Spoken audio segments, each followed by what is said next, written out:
Hey, good morning, ladies and gentlemen, and thank you for joining us for the very first event in the GSA Symposium. So for those of you that don't know me, my name is Kerry Hallard and I'm the Chief Exec of the GSA.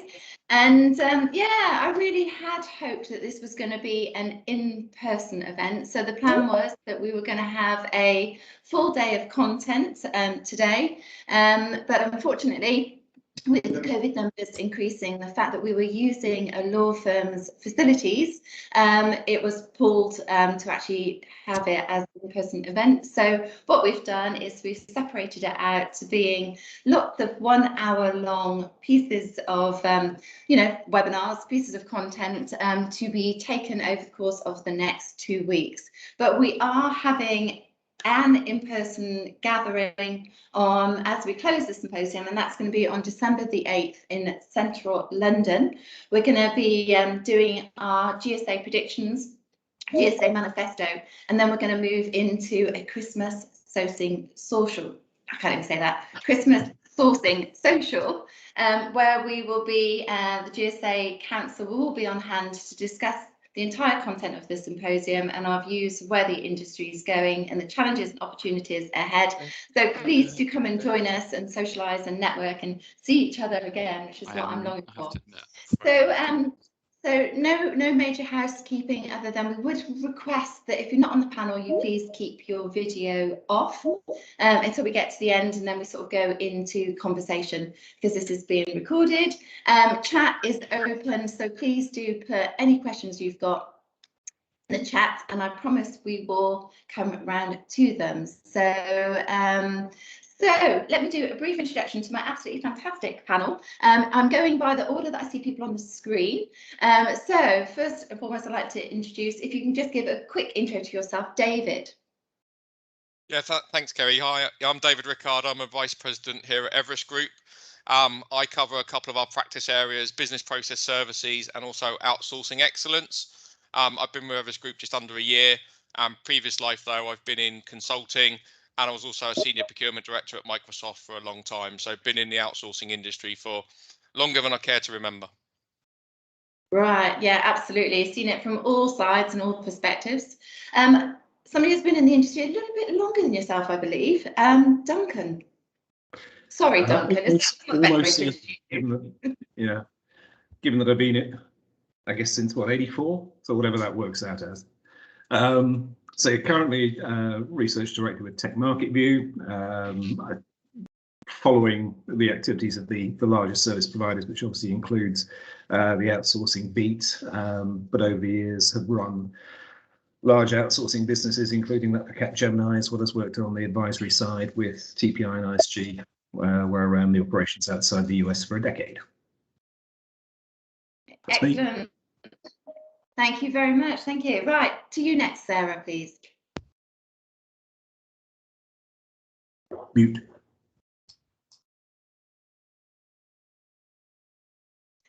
That's a good start, isn't it? You can't have a Teams call without somebody forgetting they're on mute. And this time it was me. Hi, everyone. I'm Sarah Burnett. I'm an industry analyst and an author.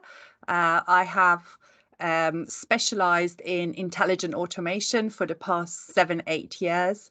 And I write about it as well, and have a portfolio of jobs at different companies, including being a board advisor.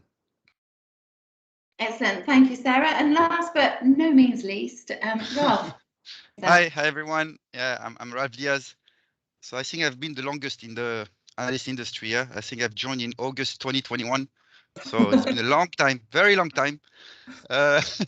So I come from a mix of Big Four background, but my recent role was in industry. I was leading a tech function called Core Tech in a large pharmaceutical company. And yeah, I've been pretty much a consumer of outsourcing services. Yeah, so I'm going to be able to probably give that angle. Yeah, my view on that angle. Nice to be here. Excellent. Thank you all very much. Now, Paul, don't mean to embarrass you, darling, but if you want to join the panel, you can get involved and do a quick intro to yourself. But if not, we're having videos off apart from panelists, if that's okay. So See you in a minute though. So come back on when we go into the chat.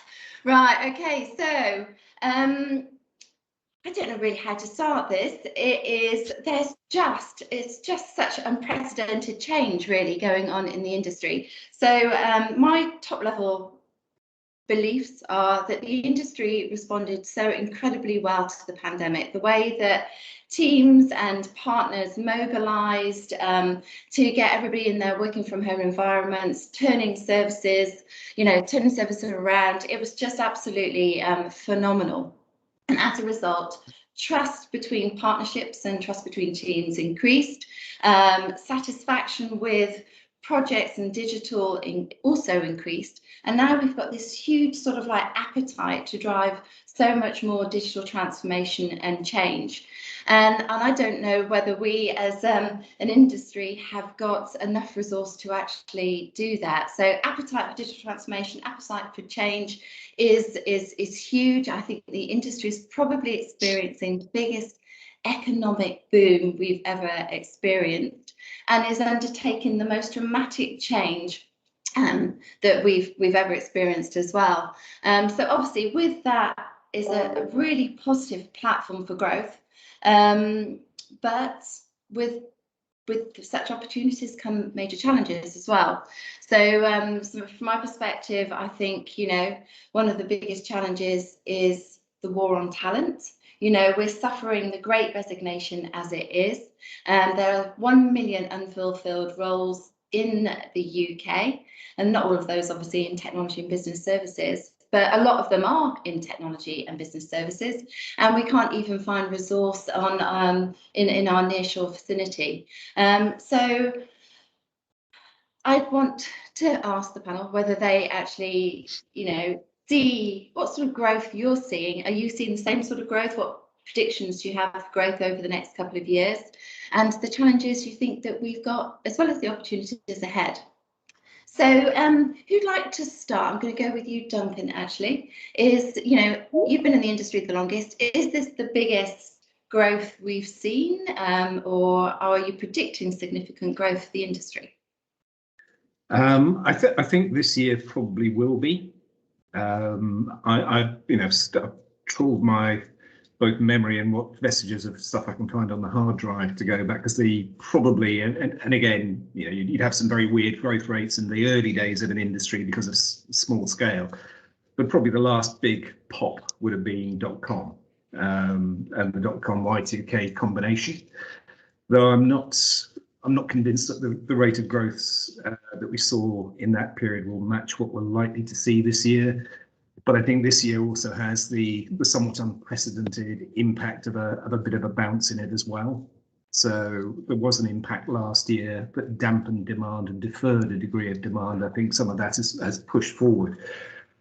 But I'd be interested in what the other guys think. I wouldn't be surprised that if by the time we had all the numbers up, we see year-on-year growth of 8-9% for the IT services industry, which is huge.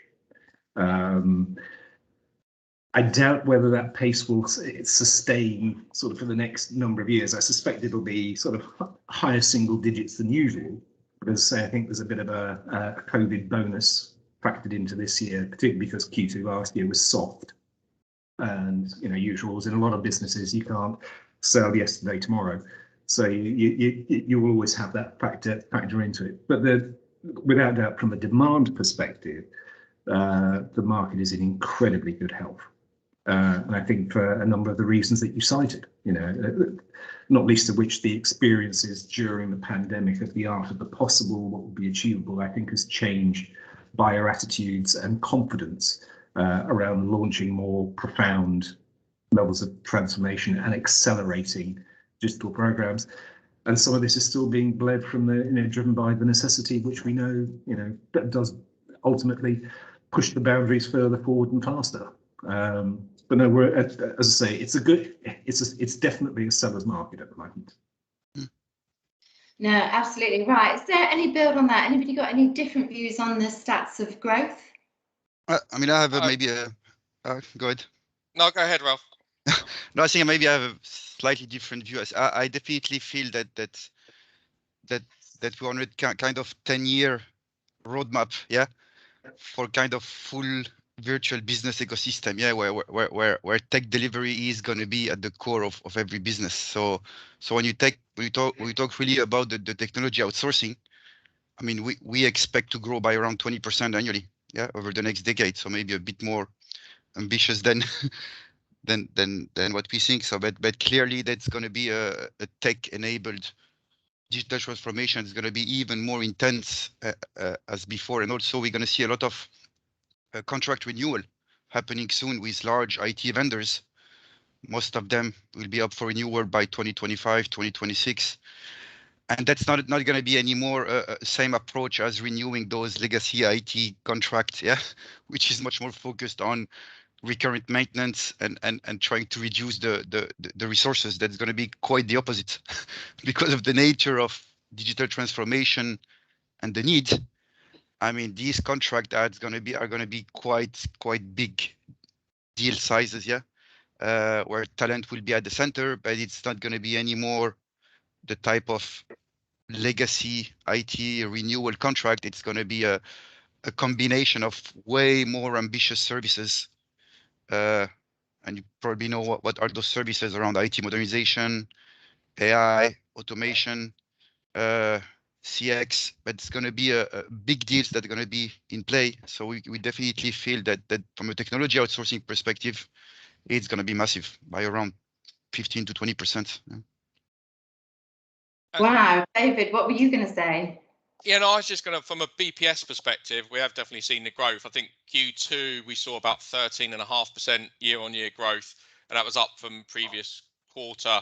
And I think we're predicting that for the 12 months ending June 2022, it's going to be about 10% from a BPS perspective. So pretty in line with what Duncan and Ralph are saying. And I think that what we're seeing on the BPS side is that I think the BPS service providers have proven that they can deliver, and they're also moving from just a cost play to also they were able to show that they could drive revenue and deliver the sort of key fundamentals of a business, and that's enabling a lot of that growth. Plus, I think we're seeing a lot of enterprises trying to balance their risk around business continuity and looking at service providers. So that growth is definitely there, and the same we're expecting 10% next year. Wow, that's even bigger than I was expecting. I knew it was a huge economic boom. Wasn't expecting to be quite that big. So what's going to be the role between the organisation, the enterprise buyer, and the service provider? Is it going to, you were talking a little bit about contracts being up for renegotiation and change.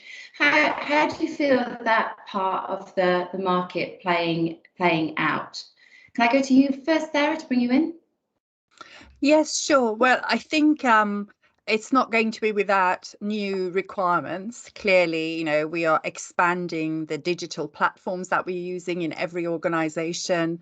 And the main thing is to look for how you can deliver as a supplier, you can deliver some kind of differentiation for your client. Because if everybody's increasing their adoption of technology, how are they going to be different? And so much of that depends on innovation. It depends on the experiences that they provide their customers.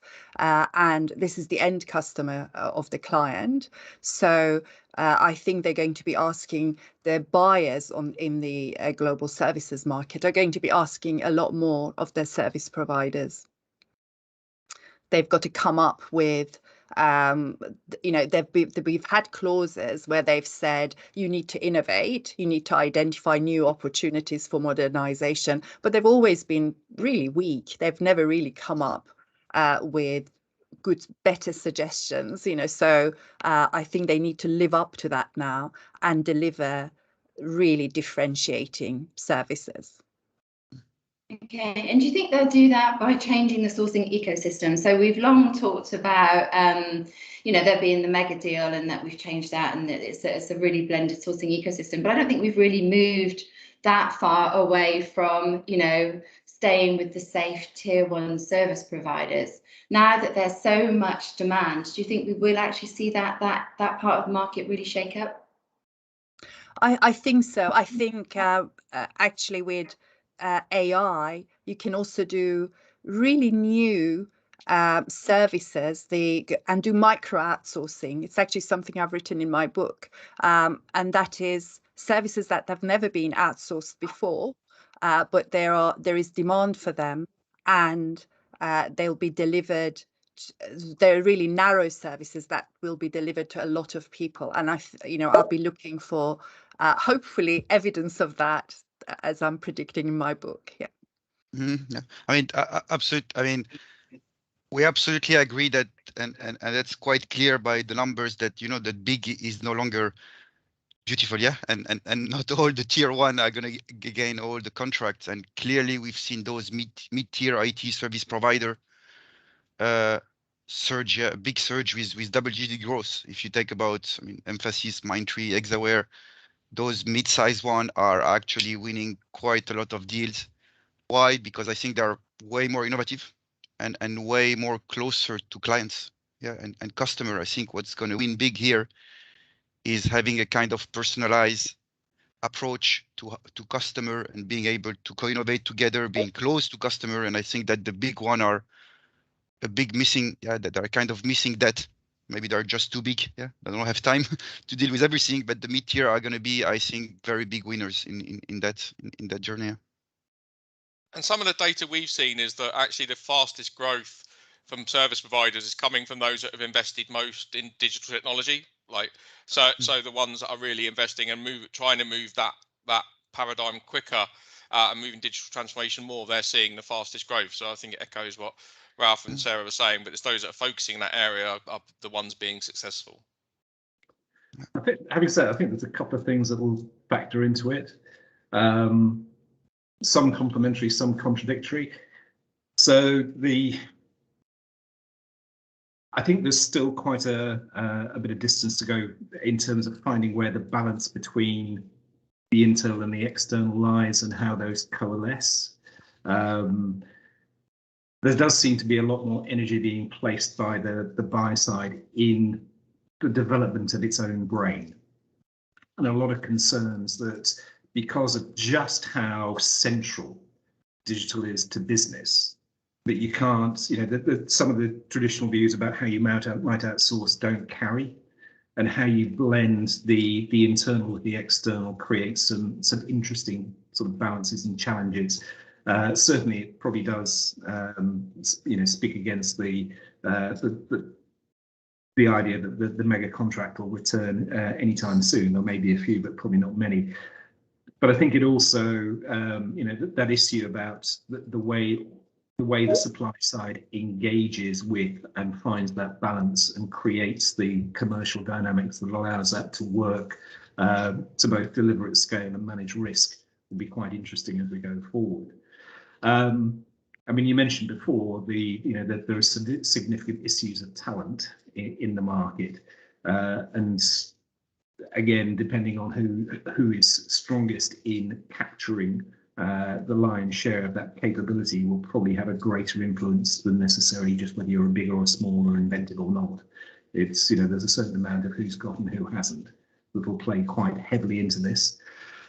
And I think certainly as one does get into organisations moving beyond what has been broadly a tactical approach to digital transformation and starts looking more fundamentally and enterprise-wide, there will still be issues about the risk equation and where that sits and how risk can be carried and where it can be mitigated, which I do think will still have some play to some degree to perhaps some of those larger suppliers. But as you alluded to in the question, the notion that it's one company doing it all, ridiculous. It's going to be a multi-vendor, it's going to be an ecosystem play, it's going to be a complex supply chain that actually does it. But I think there are some sort of factors around the side that make it less of a big, small choice.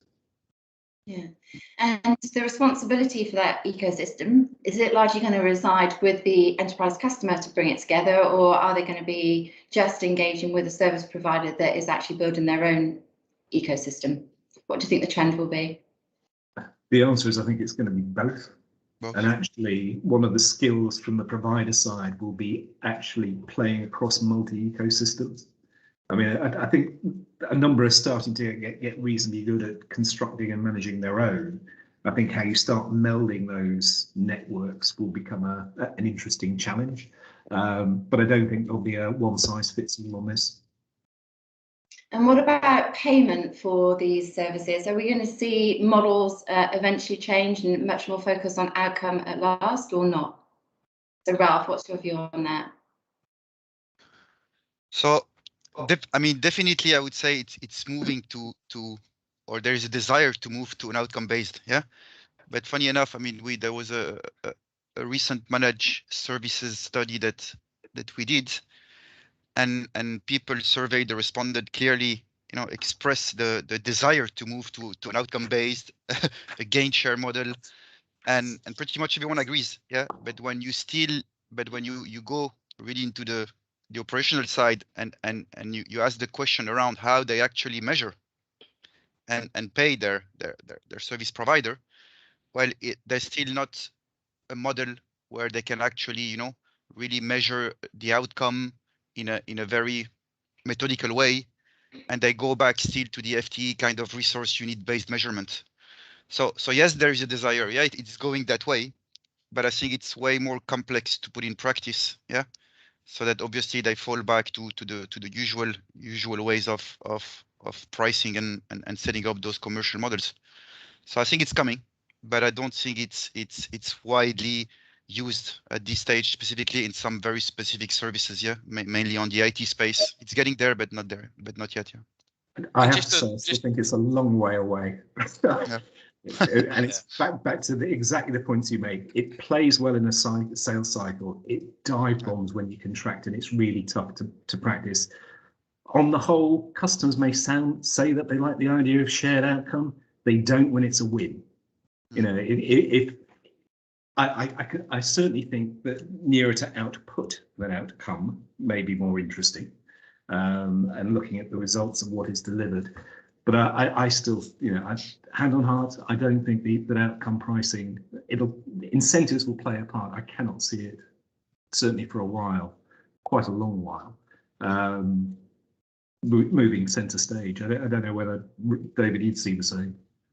Yeah, and I was going to say, actually, so we track this from a CXM perspective, and I mean, we've been talking about outcome-based models for years and years, and actually we've only seen it move like a couple of percentage points in the last few years. I think it was about 6% 5 years ago of total deals that we tracked that were outcome-based, and now we're about 8 or 9%, and it's very slow movement.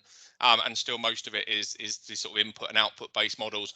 And it's exactly what you said, Duncan. I think it's a great idea when you're strategizing about it, and we could do this and we could do that. But having tried to implement these myself, once you get finance, legal involved, and you try to write the right contract terms and how you track it, how you budget for these things, it goes into the too hard bucket, and you don't end up doing it. And then you default to what's simplest, because it's just so hard to get everyone aligned on both sides from a legal financial perspective. So yeah, we've not seen much movement on it at all either.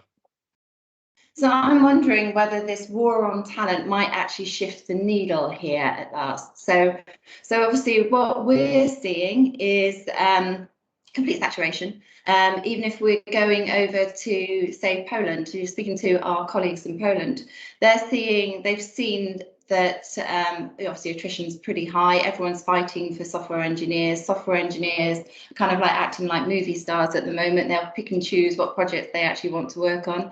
And they've quoted me that salaries there have gone up by at least 35% so far this year. So what we're moving towards is the price of projects is just going to carry on increasing, and that's obviously going to create more inflationary problems than we've already got here in the UK, unless we find a different solution to this. So one of the solutions is obviously automation. Another solution is better balancing global supply and demand. You know, we've got great demand but no supply, but if we look at our friends over in South Africa, they have got the highest level of unemployment they've had, standing at 35% at the moment. So there is talent available in pockets around the world. And the other solution is accessing open talent. So open talent, I believe, is the biggest game changer our industry will see, because so many people want to now work for themselves. So tapping into these open talent platforms, I believe, is also going to be a major solution to the talent crisis. So I wanted to get your views on each of those as potential solutions, or any other solutions to this immediate talent crisis we're facing. So Sarah, to you first. Well, I'd like to recommend that companies actually work harder to keep the employees that they have first as an initial step. And, you know, why are people leaving, and address those issues. I know some people are leaving because of the pandemic, making them think about the meaning of life and wanting a different kind of occupation. But people also leave because they're unhappy with how they're being treated, they're unhappy with the workload, and you know, so really start looking at work through the eyes of your employees. Have you got systems that are so old and so out of date that cause constant daily frustration? Can they access the information that they need? They might be on a call to a customer and not be able to find the relevant information. How frustrating would that be? So really address those issues. And then, you know, I know process mining companies are finding that the work is concentrated.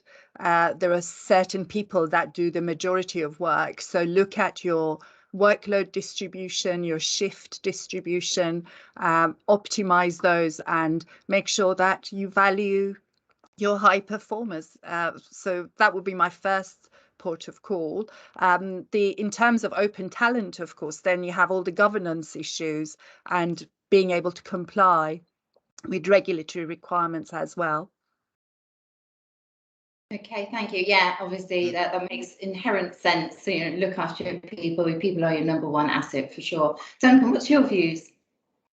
Well, I mean, the reality is the IT services industry is driven by skill shortage. It exists because of skill shortage. It grows because of skill shortage. It's margin. It's been the engine for such a long time.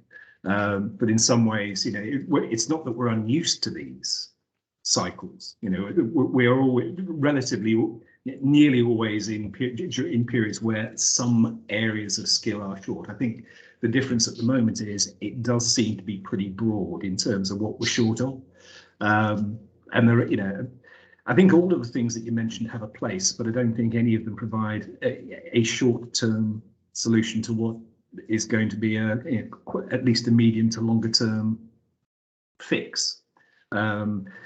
So yes, you know, absolutely. Will automation offer some means of helping us reduce the demand on technology, but conversely, at the same time, it'll increase demands in different types of capability in those technologies to help us get there.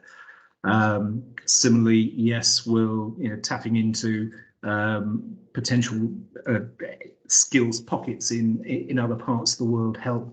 Yes, but probably not as significantly as one would need. We do not have India too sitting in the wings. Most of those available skills pools that you're looking at are relatively small, and again would take a little while to bring on stream. I'm not saying you don't do it, but I don't think it fixes your problem. And ultimately, you know, I genuinely don't think that the, you know, sort of the open sourcing thing fundamentally solves the problem. It doesn't in and of itself create more capability in the market. It's a different way of distributing the talent that's in it. And if you start from the basis that with the rates of market growth, with the rates of demand, which I think is being somewhat masked because, you know, yes, we're looking at how fast the supply side market is growing. What we're not seeing, so what we don't track is crudely how much the skills profile of the consuming organizations is changing and their demand for digital talent. I think you've just got a stress on the system, which means it's, you know, you're going to have to look at getting better as a, you know, from an organizational perspective, in where you look, in how you hire, in how you retain, in how you deploy, in how you leverage technology. But it's still not going to be easy.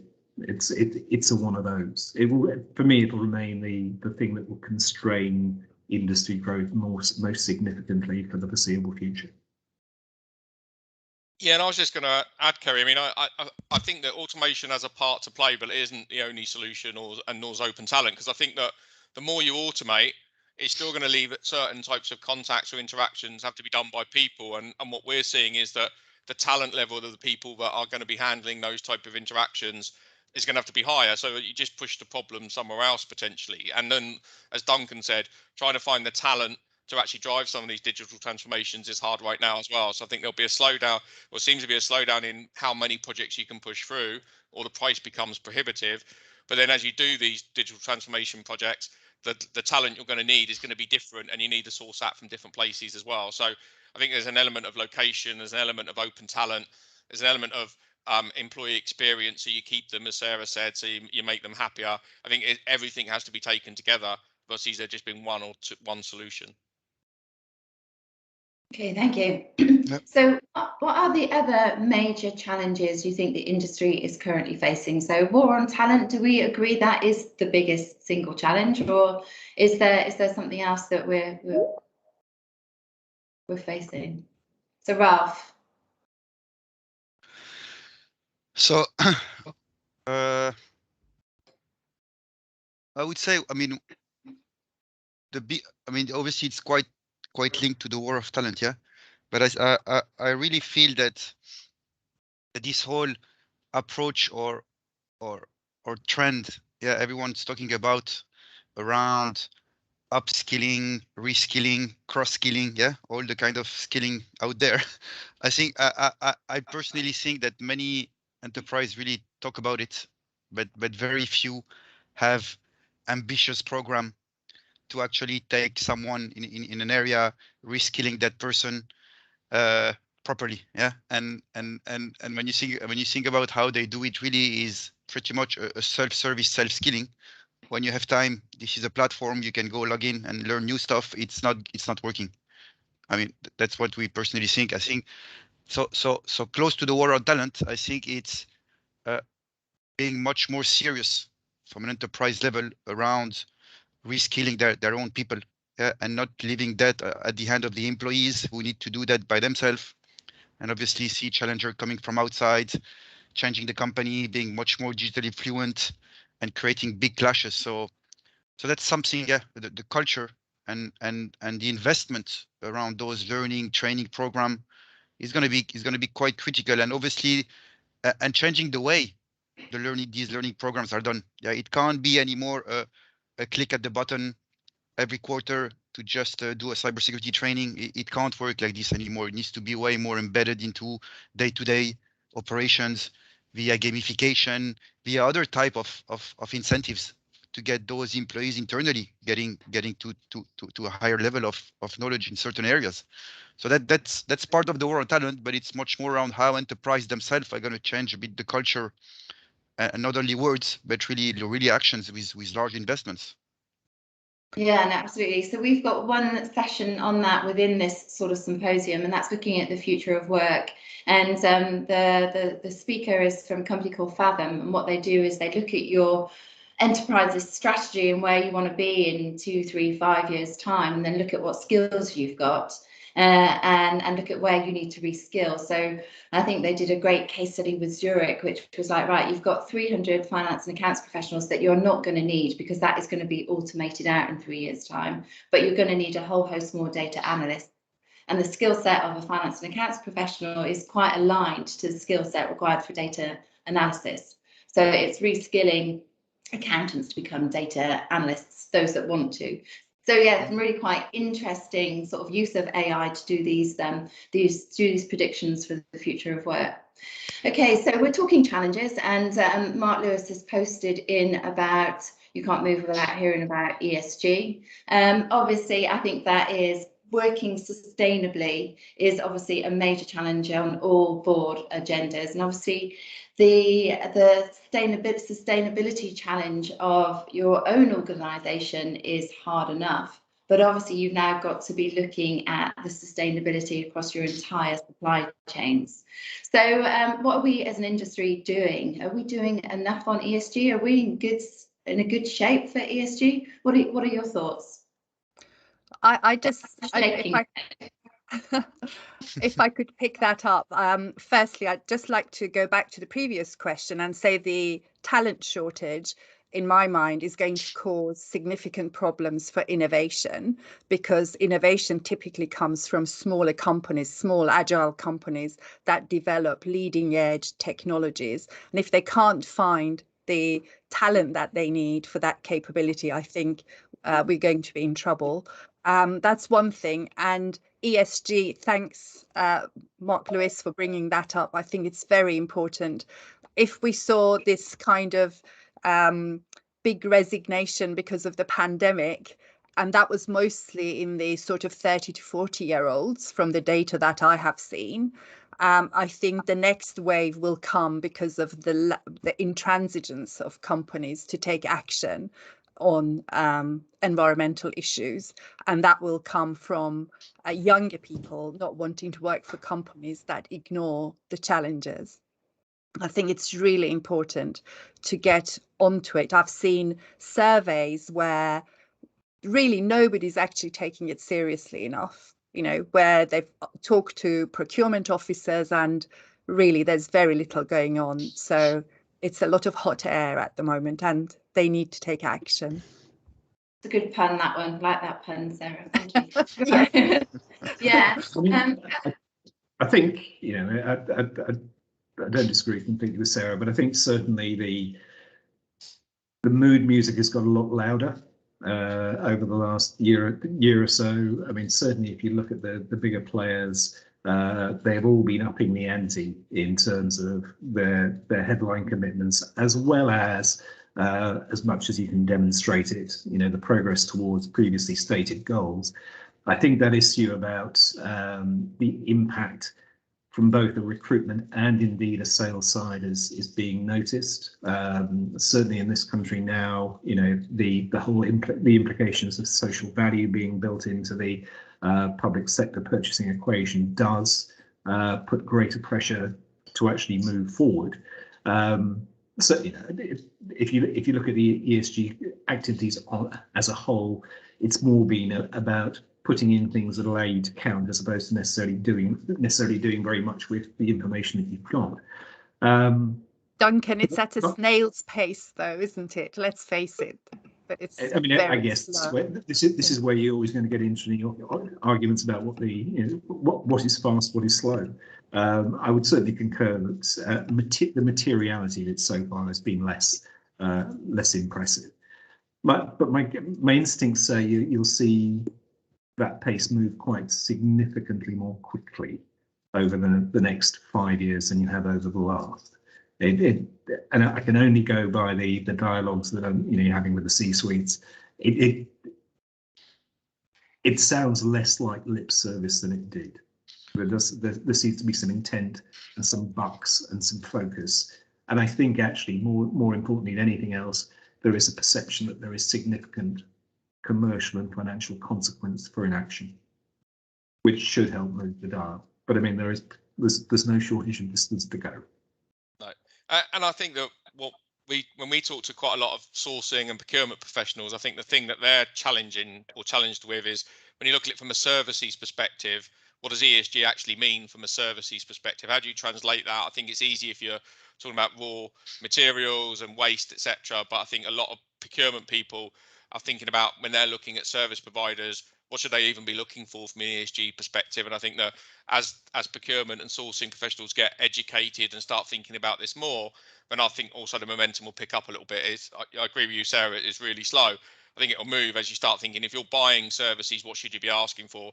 What does ESG actually mean when you're buying outsourced services, whether it's BPO or ITS? So I think there's an element of practicality as well as to what does this actually mean? We hear a lot about it, but how do you translate that into real action when you're looking to buy a service? Right, I've got a really interesting stat for you. So I did a presentation on the subject of ESG yesterday for a conference in Russia. And in my research, the PwC have committed to spending $12 billion to employ 100,000 consultants to consult on their clients' ESG agendas.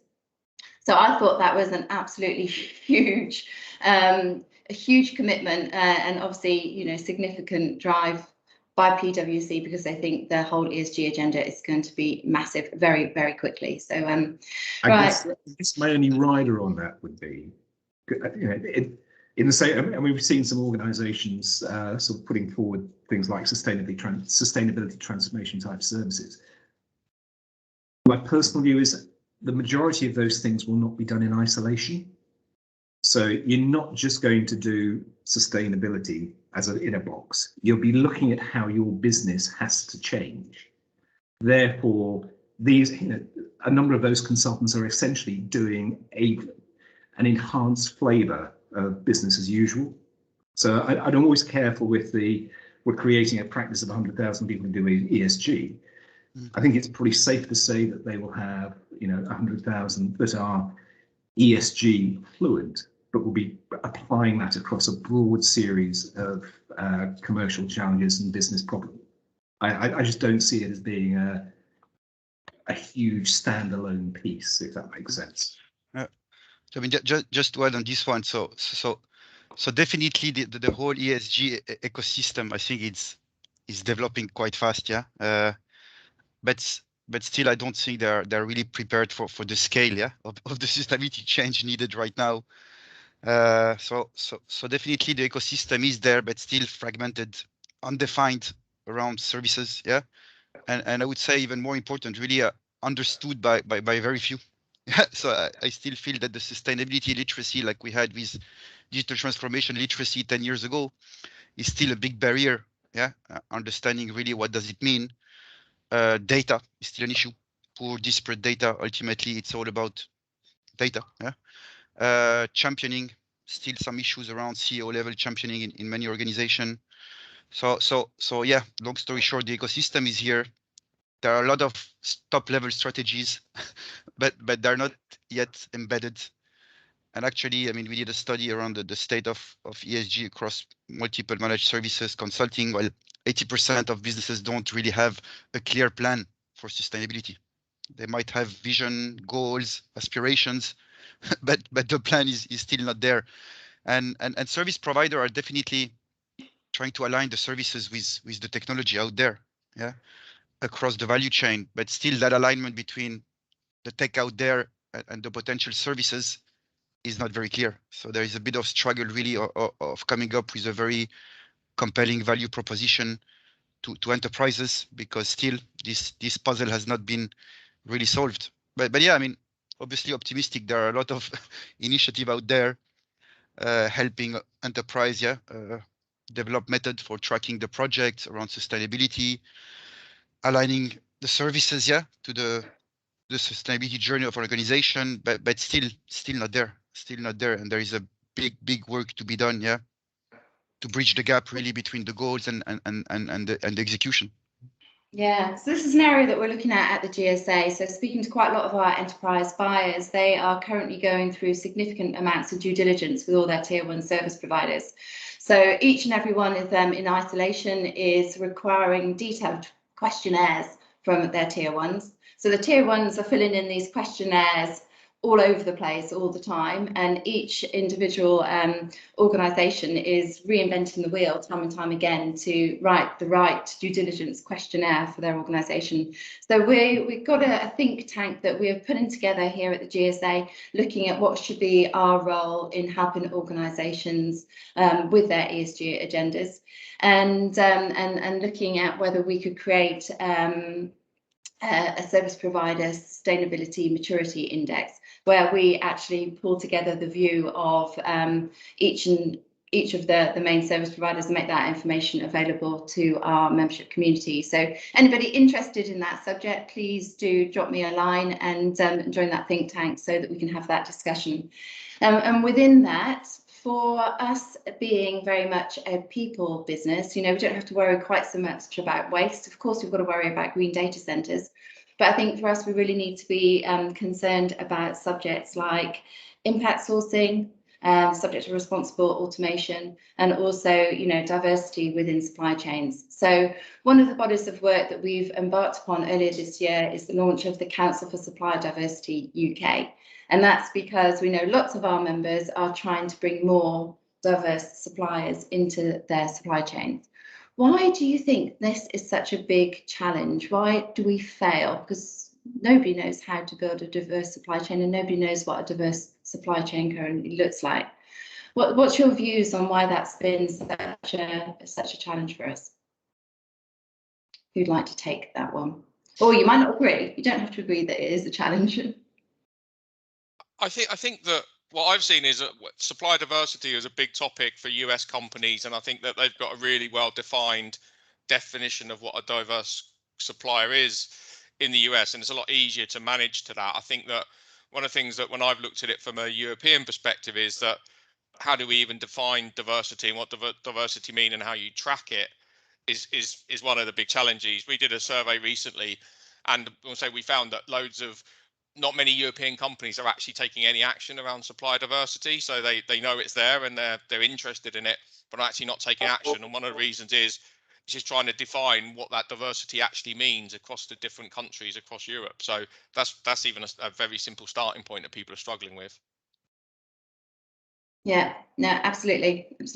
Right, so moving the conversation on, let's have a look at technology. So what techs should our community absolutely have on their radars now? So Sarah, I'm obviously going to come to you for this one because you've recently written a book about the subject. So how much is that out there as sort of like new thinking would be nice to have, and how much is now kind of got to be core and essential? Well, you read my mind. Of course, AI is the technology to invest in, and actually AI comes in many different guises. So it's not the one thing that you invest in, that it's in intelligent automation, it's in decision support, it's in knowledge management, enterprise software. Those vendors, big vendors, are building more and more AI capabilities into their enterprise software.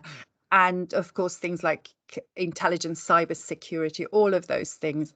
So I think you need to understand what is the opportunity, what it can do for you in its different guises, and make the most of it. And interestingly, I saw today that Gartner has predicted quite a very large increase in vendor revenues for AI, and they have categorized it into different segments, and the biggest that they predict is in knowledge management. And that really is music to my ear, because that addresses some of those things that we talked about, enabling employees to work better and more efficiently, so they can collaborate, they can communicate easily, and that I hope will go some way to address the issues of the big resignation and other challenges that are to come in terms of talent shortages as well. So I can ramble on about AI, but that is, in a nutshell, where I think it's, what I think companies should be investing in. Thank you. Duncan, to you on that one. Obviously, at Tech Market View, you must have a strong tech market view. It depends whether it's me or some of my colleagues you ask. I mean, I tend to start from the perspective is we already have more technology than we know what to do with, and actually the bigger challenge is the opportunities available to vendors is quite stellar in terms of what you could do with what's available. I'd absolutely agree with Sarah that the sort of the interesting direction of travel is down the AI route. Having said that, it is such a broad church. I mean, one could quite reasonably define the entirety of the IT industry as being about AI, because I mean that's kind of what it does. But in all of its facets, and as you say, I mean, it doesn't matter whether it is in knowledge management and in immersive tech, what have you. I mean, there's I think probably looping back to one of the very early comments that Sarah made. The challenge is always not technology for its own sake, but for a purpose. And that whole issue of organizations, to a degree, you worry about tech second, you worry about your focus, your differentiation, the impacts that you're seeking to have, and that then drives the dialogue back into the arts of the possible and the capable. But so I say, I'm always happier when I'm talking to organizations that are worrying first and foremost about the business challenges of their customers and markets than I am about what the next big tech's going to be. But there will be no shortage of flow in terms of interesting and enhanced capability to make the digital dream come true. But actually, you know, if we implemented 20% of what was out there today, the impact would be huge.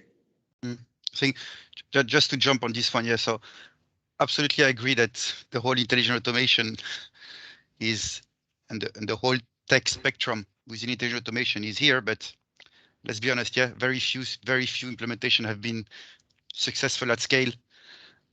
Still a lot of challenges to deploy, integrate those technology, and more importantly, the whole discussion has been about integration of one component with the other, and ultimately that brings hyper automation or whatever you want to call it. But what is the outcome? I mean, we didn't see many outcome out there, so I think discussion must change into an outcome-based discussion rather than a panacea of technology that ultimately form an ecosystem of tech that's not really working. So hopefully in the next years, we're going to be really an outcome-driven deployment of intelligent automation rather than just talking about tech. Yeah. And I can obviously give my perspective on what's going on, but maybe because I cover Horizon 3 tech, and I will be looking at maybe tech in the next 10, 15 years, but I'm not sure it's going to be, it's the purpose of this one. Yeah. But clearly a lot of tech out there is going to be coming our way.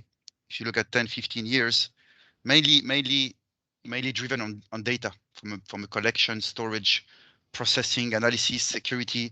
So we're going to be hearing much more around the whole quantum computing area, confidential computing, yeah, around how to trust the cloud while having encryption in use rather than at rest or in transit like we do before. Edge computing, that's definitely going to be a big topic around how, coming back to intelligent automation, how to run tiny ML at the source rather than pushing it back to the cloud. Storage, I mean, we are moving into zettabytes of data, creating more and more data centers. So what's going to be the future of storage? And if you look at 10, 15 years, we already starting to talk about DNA-based data storage, able to have all this information compact. Yeah. And I mean, these are really some of the tech coming our way, not yet there, but materializing probably in 10, 15 years. But again, all about to really being able to fight the challenge of data. It's protection, security, storage, processing. We need definitely those new tech if we're really going to be able to solve big problems. But again, not there yet. Yeah, don't be scared. And you Kerry, mentioned, if I could just make, yeah. so I was just going to make one comment which brings together, I think, Duncan and Sarah's point, which is it's quite interesting for me that one of the blockers of doing things such as intelligent virtual assistants and chatbots from the CXM perspective that I focus on quite a lot is actually the knowledge management piece. So it was really good to hear that actually knowledge management actually may be the solution, that sort of tech's actually being used to find a solution for a business problem, which is how do you implement these things? Well, there's limited knowledge.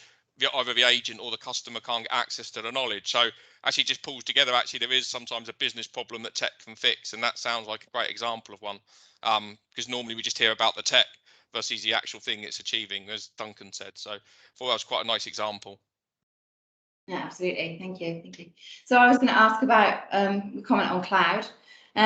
Is the confidence there now to actually switch off, you know, legacy and go fully into cloud? So one of the last events that we did in person was with AWS, and by their very admissions, they said everybody was increasing the cost because they were putting everything in the cloud, but then we're still parallel running everything with the legacy because they were too frightened to really be the person that turned the legacy off. So is the confidence there now? Ralph, your view on that?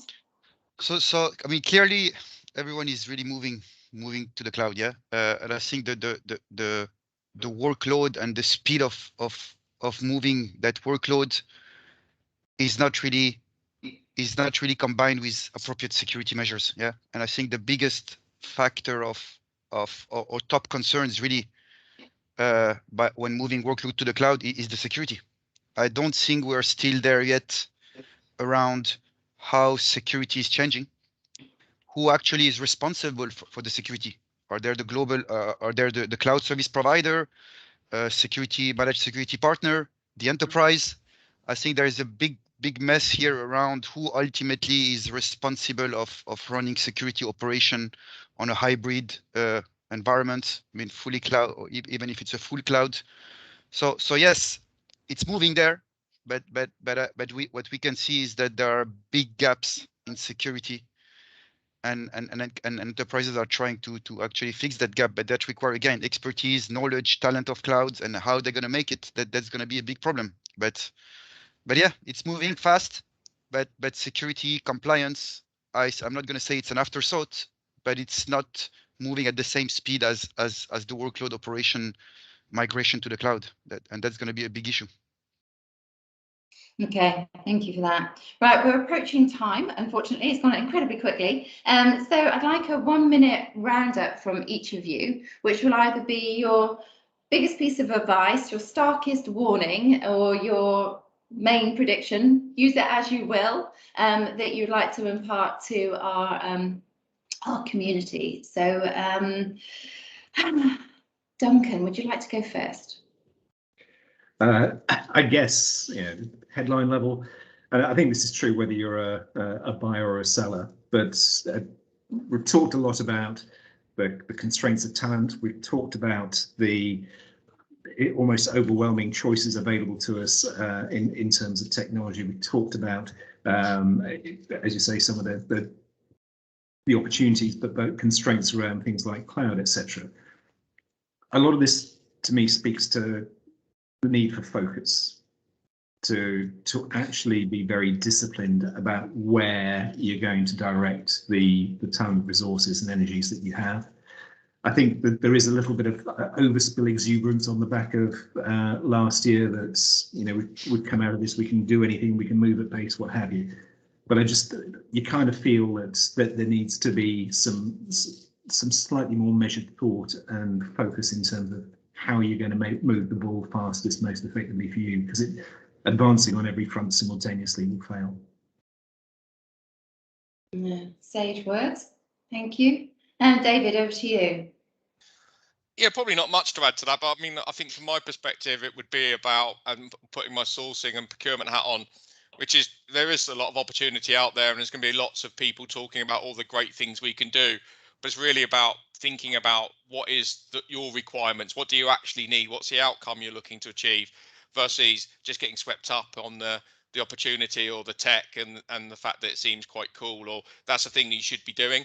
So I think for me, it's always about just taking a step back and thinking, what are we actually looking to achieve with this, and what's the right way of achieving it? So just not getting carried away really with all of the hype, and actually thinking, what are you looking to achieve? Very simple, but basics. Yeah. Again, a focused, measured approach. Sarah, to you. Well, I think it's similar to Duncan and Richard's. David's. It's about what I call zoom out, zoom in, which is this approach that has been talked about previously, where you visualize where you want to be in so many years' time, and then you'd plan how to get there, the step by step, and in that way you achieve your immediate goals, short-term goals, while also building the capability to be the kind of organization that you have visualized. So that's my recommendation. Do a zoom out, zoom in assessment and do it, because the risks of not doing things, not digitally transforming, are huge. Yeah, absolutely. Thank you. And over to you for the final words, Rolf. So yeah, I mean, pretty much echo what has been said, but I think really the mindset shift needs to happen in that digital transformation, yeah, and data, I would say, is really at the center of the strategy. Organization needs to understand where their data resides, how to consume data, then realign their processes to be able to consume faster their data. Obviously, if you want to do it, you need some automation injected to be able to industrialize this kind of data consumption. And last but not least, inject that AI on top to start having being more smarter in the way you analyze your data. So that's the journey. Yeah, you can't pretend to be doing AI-driven decision process without having, first of all, understand how your data needs align with your business strategy. So data at the center, and then start building upon that in a structured way. But AI is not just something you can buy a software which is AI driven. Suddenly your data issue are going to be solved. Yeah, So I think it's a mindset shift and needs to be done in a sequential and gradual manner. Okay, thank you. Thank you. Well, thank you all very much for joining. Really appreciate your inputs. Clearly, the industry is on a platform for phenomenal growth. I just hope that we don't overshoot, we don't take on too much with too little resource, and then end up going back to where we were, which was an industry that had a poor reputation for over-promising and under-delivering. Because I think we've done a fantastic job for repositioning the industry, the way that we've always seen it as being an industry focused on transformation, collaboration, and driving real business value. And at last, we've lost the legacy of, the negativity around outsourcing. And I just hope that this current boom doesn't put us back there. So we need to, as you say, focus and really sort of like embrace the technologies to deliver. So thank you all very much for joining, all of our audience and also all of our analysts. And here's to a fantastic 2022 in the industry. So thank you very much. Thank you. Thanks everyone. Thank you. Bye-bye. Cheers.